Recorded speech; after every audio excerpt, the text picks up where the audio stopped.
Salve, salve a todos, a todas, sejam bem-vindos a mais uma aula de Direito Civil. Hoje nós vamos abordar também uma temática muito importante, dentre as várias existentes na órbita civilista, que é acerca do estudo do testamento, né?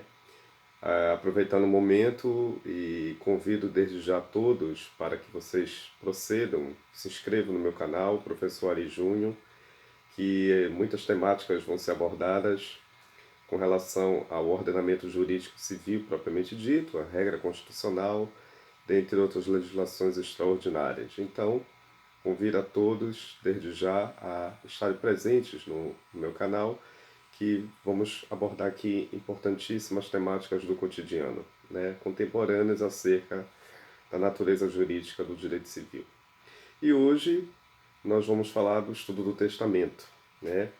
Um estudo muito clássico que já remonta e já vem sendo abordado durante séculos e séculos perante as civilizações, principalmente romanas, greco-romanas, latinas, dentre outras importantes nações. E o testamento ele também não pode deixar de não ser analisado nessa ótica, né? E precisamente o nosso Código Civil, desde 16 até o presente momento, tem a preocupação de direcionar a análise do estudo do testamento e as suas principais características e efeitos jurídicos, né? Como todo negócio jurídico, o testamento não pode deixar de não assim ser considerado, né? Ele apresenta aqui algumas importantes funções, né? E também algumas importantes características, dentre as quais eu apresento aqui para vocês que ele é considerado um ato jurídico unilateral, ele é solene, ao mesmo tempo ele visa satisfazer o interesse do testador propriamente dito, que tem por finalidade prolatar, deixar uma herança futura para os seus futuros herdeiros, para que assim eles possam participar do certame sucessório após a morte desse testador. E nosso diálogo aqui inaugural, eu começo de antemão informando a vocês que o testamento ele apresenta alguns efeitos jurídicos, né? O principal deles ele apresenta um efeito suspensivo, ou seja, o testamento ele vai apresentar a sua real eficácia, a sua veracidade após ele ser aberto, né? Muito embora ele possa ser, ele existe propriamente dito, ele passa a ser reconhecido já em vida, mas a sua verdadeira operacionalidade vai somente ser ratificada após a morte desse testador propriamente dito. Por isso que quando vocês observarem algumas bibliografias de autores clássicos, né, vocês não podem deixar de não observar que esse efeito ele é suspensivo até que, obviamente, venha a falecer esse testador, para que assim, após o falecimento, o testamento ele vai ser observado na sua integralidade, na sua linearidade, né? Então, o efeito suspensivo ele perdura até que, obviamente, o testador venha a falecer futuramente. Após o seu falecimento, o testamento vai ser interpretado e vai apresentar a produção da sua eficácia jurídica. Tá? Algumas coisas importantes também nós não podemos deixar de não mencionar. A cota dos herdeiros necessários, né? A chamada cota legítima. Não necessariamente essa cota vai fazer parte do testamento. Ela vai estar alheia a isso. Tá? Então eu já chamo a atenção de antemão que a cota desses indivíduos, dos chamados herdeiros necessários, já ficam resguardadas. Não há necessidade de você apresentar de antemão no testamento, a não ser que a vontade do testador seja gravar essa cota necessária com uma cláusula de eventual inaliabilidade, empenhorabilidade, né, para que você venha resguardar essa cota. Mas fora disso, ela já existe e não precisa ser formalizada, ser mencionada propriamente dita no documento, tá? Salvo nessas situações excepcionais que eu falei anteriormente. Então, a cota dos legítimos, dos herdeiros necessários, fica alheia a essa situação dentro da regra testamentária. O que nós vamos trabalhar, obviamente, ali são chamadas cotas disponíveis, porque as cotas legítimas dos herdeiros necessários já são previamente resguardadas por lei.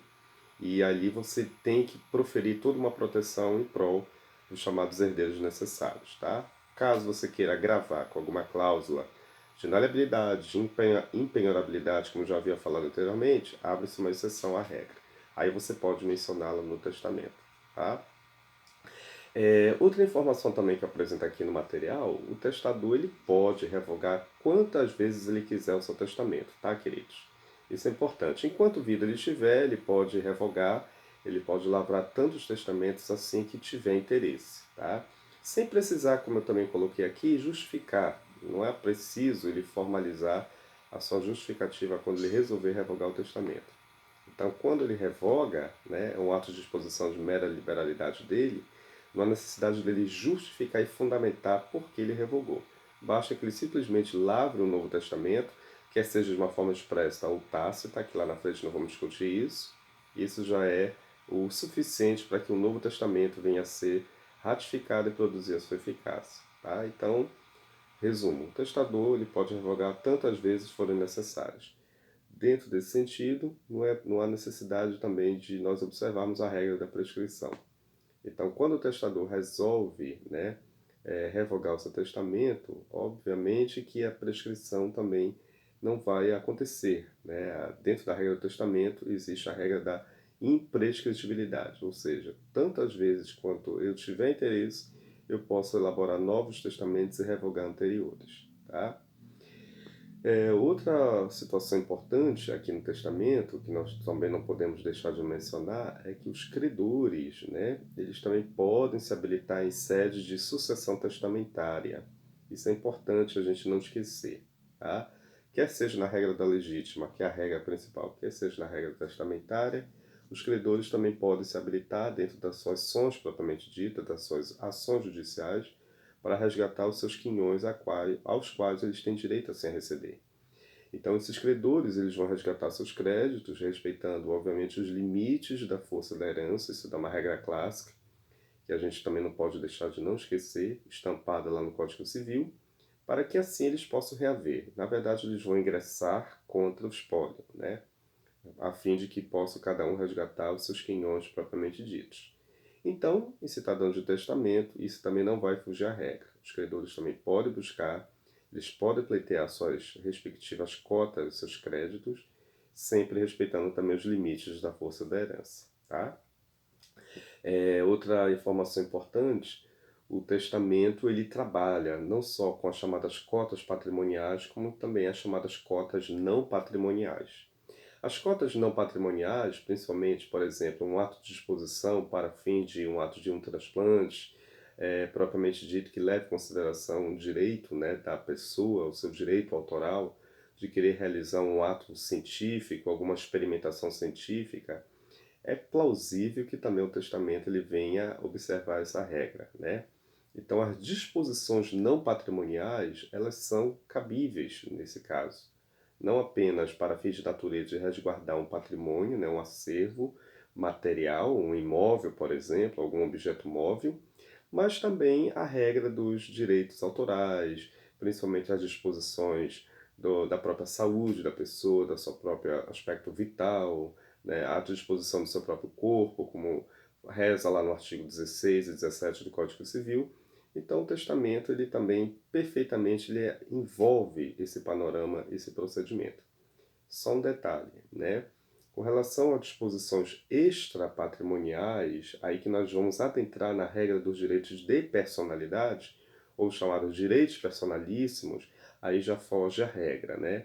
É a única coisa que não é transmitida com a herança, que nós já sabemos disso, são chamados direitos à personalidade, lá no artigo 11 do Código Civil, que você também já estudou, né? O direito à imagem, à honra, à vida propriamente dita, que esses direitos a gente não pode transferir para outrem, porque eles são inerentes ao próprio indivíduo, né? Então aí a gente já foge um pouco à regra, né? Porque até mesmo o artigo 11 ele nos informa, né, que são direitos atrelados à própria pessoa, que são intransmissíveis e irrenunciáveis, né? Então não tem como também a gente proceder essa realização desses atos em sede testamentária. Tá? Então essas disposições elas não podem fazer parte do contexto testamentário sob pena do ato ser rompido propriamente dito, ser descartado. Tá?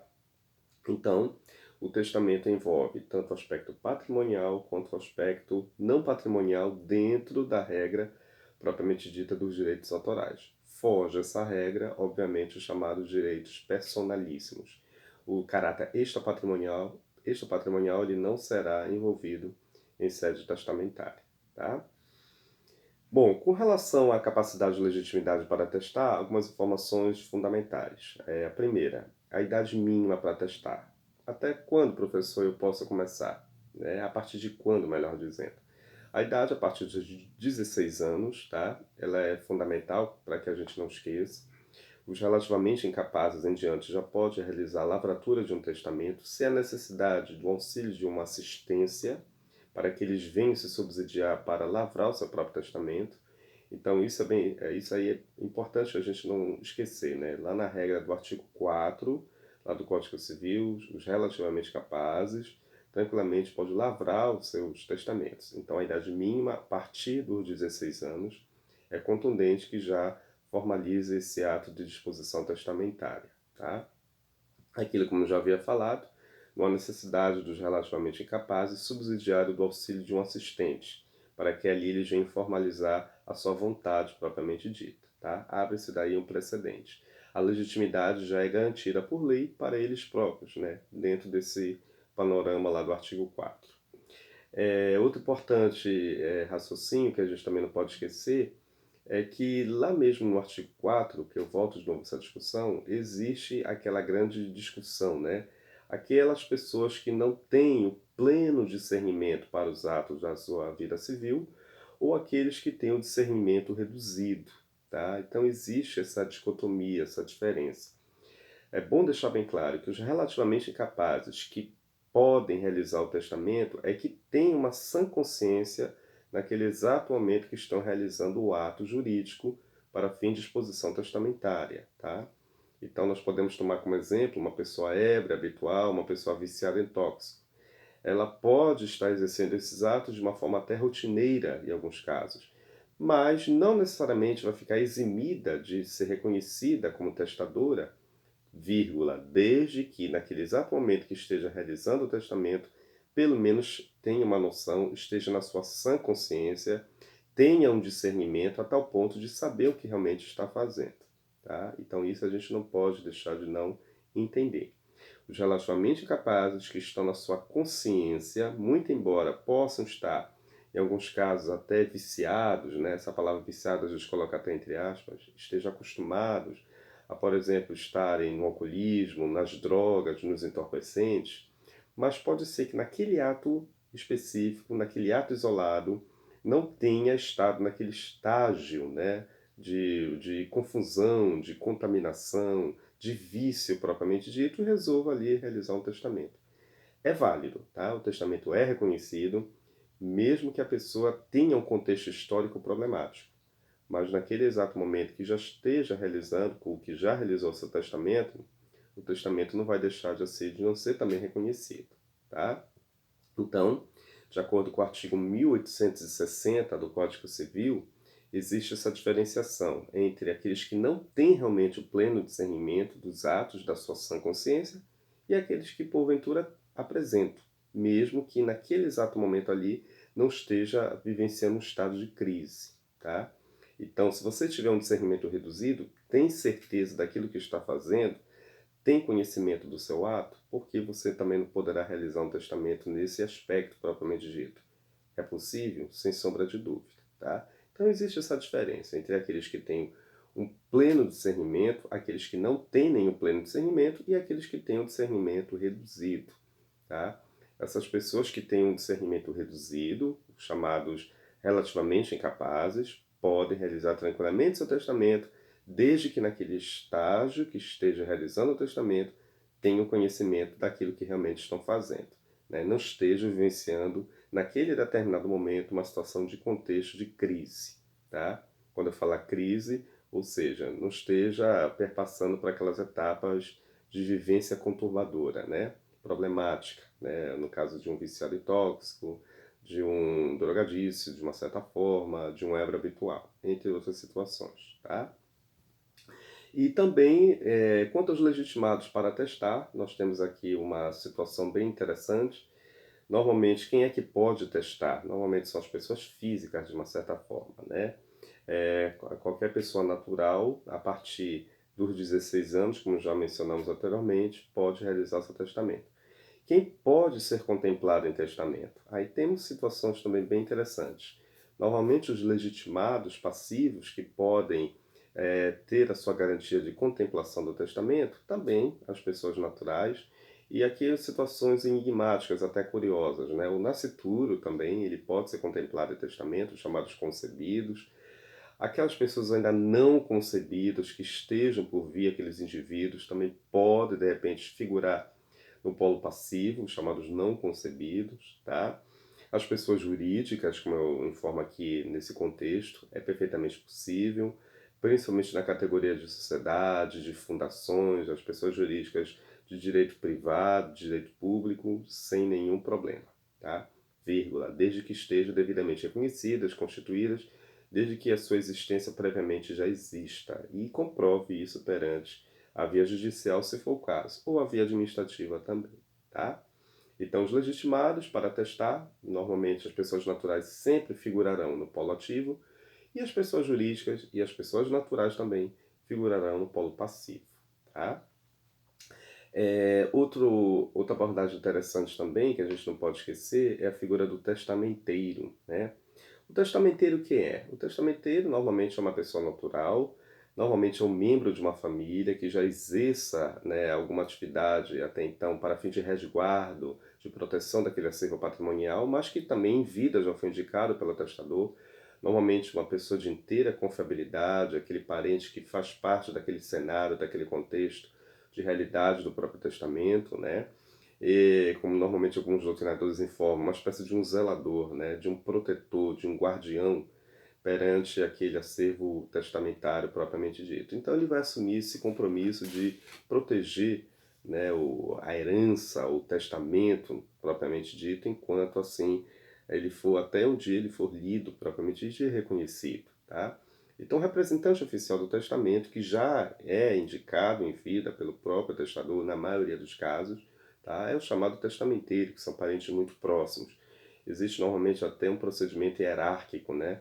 Que você já pode, até em vida, já proceder, tá? Inicia muitas das vezes até por filhos, diante da possibilidade, aí você pode indicar um cônjuge, um companheiro, algum ascendente, tá? Existe toda uma categoria de herdeiros que podem assumir essa conduta, essa postura, tá? Lembrando aos senhores que somente as pessoas físicas podem figurar na condição de testamenteiros. E outra informação importante, professor, é possível haver mais de um testamenteiro concomitantemente exercendo essa função dentro daquela herança testamentária? Sim, é possível que nós tenhamos mais de um testamenteiro figurando concomitantemente, tá? É uma atividade que pode ser dividida a tarefa para mais de um sujeito ao mesmo tempo. Não necessariamente só um testamenteiro. Pode haver mais de um, tá? Desde que eles atuem de forma conjunta, tá? Ou até sucessivamente, diante da possibilidade de um, para que o outro assim possa exercer totalmente, dar continuidade, né, à sua atividade propriamente dita, tá? E outra coisa também que é importante, pode ser que muitas das vezes haja uma necessidade de um auxílio judicial para que seja nomeado um testamenteiro, né? Muitas das vezes o testador, ele pode ter revogado seu testamento, né? Ele pode ter criado um novo testamento, mas sem querer ele deixou de nomear um determinado testamenteiro. E aí há necessidade dos herdeiros solicitarem um auxílio judicial para que este, por sua vez, venha posteriormente proceder à indicação e à nomeação de um testamenteiro, tá? Diante da possibilidade de alguns herdeiros exercerem esse ato da testamentaria, o juiz ele automaticamente vai nomear, no caso, o chamado testamenteiro dativo, né? É aquele testamenteiro nomeado para aquele ato, que normalmente também figurará em algumas situações em um outro determinado parente, tá? Que muitas das vezes pode estar numa relação muito próxima, como já havia falado, algum cônjuge, algum companheiro, algum ascendente, ou de uma relação um pouquinho mais distante, normalmente algum parente colateral. Mas o testamenteiro dativo é uma situação que normalmente acontece quando o juiz ele resolve nomear quando o testador deixou de assim realizar no primeiro momento, deixou de indicar no primeiro momento. E aí necessitará, obviamente, de um auxílio judicial para que, por sua vez, venha posteriormente nomear esse determinado testamenteiro dativo, tá? Então, o auxílio judicial ele vai assumir esse compromisso para que venha o testamenteiro assumir a sua função, né? É importante também que ninguém é obrigado a exercer o ato de testamenteiro, tá? Uma vez nomeado, ele não, no caso do testamenteiro, é ato de mera liberalidade dele querer confirmar ou não a sua condição, né? Caso ele não queira, obviamente que ele vai ter, ele pode motivar isso perante a via judicial para que proceda a nomeação de um substituto. Mas ninguém é obrigado a confirmar a condição de testamenteiro. Eu posso nomear, mas fica a mera liberalidade do testamenteiro querer confirmar ou não o seu ingresso na testamentaria. Caso ele confirme, ele vai ter que assumir o compromisso de gerenciar a herança testamentária até que, obviamente, venha a ser lido esse testamento e, mesmo depois de lido, permanecerá justamente em sua função de guardião, até que futuramente venha a ser ratificada a partilha. Tá? Então, como eu já havia falado, o testamenteiro dativo é uma sugestão do auxílio judicial e o testamenteiro também tem que ter uma capacidade, né? A capacidade plena do testamenteiro é uma exigência, tá? É importante isso vocês não esquecerem. O testador normalmente pode ser um relativamente incapaz, porém o testamenteiro obrigatoriamente deve assumir a sua plena capacidade civil, tá? Então isso daí é muito importante a gente não esquecer. O testamenteiro, ele deve ser uma pessoa altamente capacitada, né? E, obviamente, ele tem que assumir uma plena capacidade. Ao passo que o testador tanto pode ser um plenamente capaz, como também pode ser um relativamente incapaz, como nós já sabemos, tá? Isso é muito importante. Outra situação também interessante aqui é que mesmo que o testamenteiro, tá? Ele venha posteriormente sofrer, no caso, alguma relativa incapacidade, de repente uma pessoa sofreu um acidente, tornou-se incapaz, tá? Aí, obviamente, ele deverá ser destituído, tá? Então, essa superveniência da incapacidade vai por fim à regra da testamentaria. Isso é bom não esquecer, tá?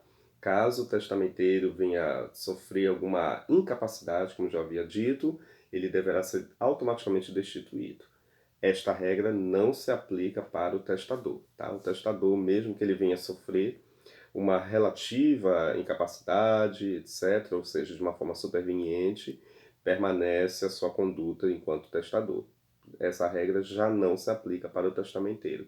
Ele tem que ser uma pessoa com plena capacidade, tá? Outra coisa importante, o testamenteiro ele pode muito bem dividir a sua função para mais de um testamenteiro. É possível que figure mais de um testamenteiro, tá? Dentro daquela relação, como eu já havia dito, e é uma situação que merece muita atenção porque o trabalho tem que ser realizado de uma forma aprimorada, né? Por quê? Porque ele estará ali representando a herança testamentária até que futuramente a partilha venha a ser ratificada com êxito, tá?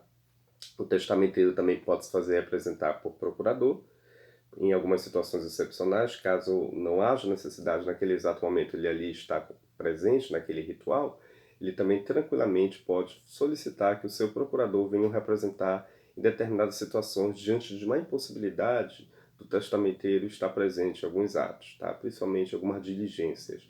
E aí o procurador vai ali figurar como representante dele, tá? Assim, outra coisa importante, o testamenteiro, principalmente o dativo, que é aquele nomeado para o ato, tá? Ele vai receber uma remuneração por isso, né? O chamado prêmio. Normalmente isso já é formalizado já em vida pelo próprio testador, essa remuneração dele. Caso o testador deixe de assim realizar, deixe de assim ter informado previamente, aí o juiz competente ele vai formalizar essa remuneração do testamenteiro, chamado prêmio, que normalmente varia, né, um percentual de 1 a 5% incidido sobre aquela cota disponível, da chamada parte disponível da herança. Não estou me referindo à incidência desses percentuais com base na cota dos herdeiros necessários. Isso daí já está automaticamente protegido, resguardada. A cota dos herdeiros necessários, a chamada cota legítima dos herdeiros necessários. Esse percentual dessa remuneração não incide na cota desses herdeiros necessários, somente incidirá na chamada parte disponível da herança propriamente dita. Então varia de 1 a 5%, incidindo sobre aquele espólio na parte disponível e não incidindo na chamada cota legítima dos herdeiros necessários, tá? Ao final da sua gestão propriamente dita, tá?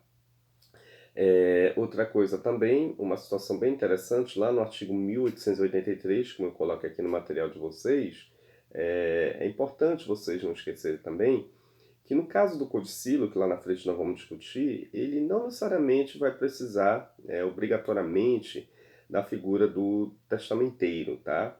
É possível, como eu coloquei aqui, é possível haver testamenteiro sem que haja testamento, ou seja, o codicilo não é considerado um testamento, ele pode ou não querer aceitar a figura também de um testamenteiro.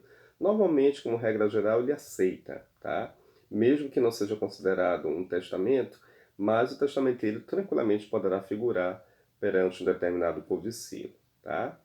E por fim, o testamenteiro ele poderá ser removido, ele poderá ser destituído da sua função, caso ele venha cometer alguma eventual irregularidade, algum vício do negócio jurídico, caso ele não venha realmente gerenciar, administrar aquela cota, aquela herança propriamente dita, se ele vier desvirtuar o seu trabalho em prol de interesses de terceiros de má-fé, tranquilamente, ele não só vai ser destituído da sua função, como também ele poderá responder, ser responsável por perdas e danos diante daquela impossibilidade, daquela irregularidade, caso ele venha cometer. Então, caberá aos herdeiros também fiscalizar o trabalho do testamenteiro, juntamente com o auxílio do Ministério Público, para que ali todos venham, de uma certa forma, tomar ciência do trabalho desse testamenteiro, para que não haja nenhum problema, nenhuma dúvida nesse sentido.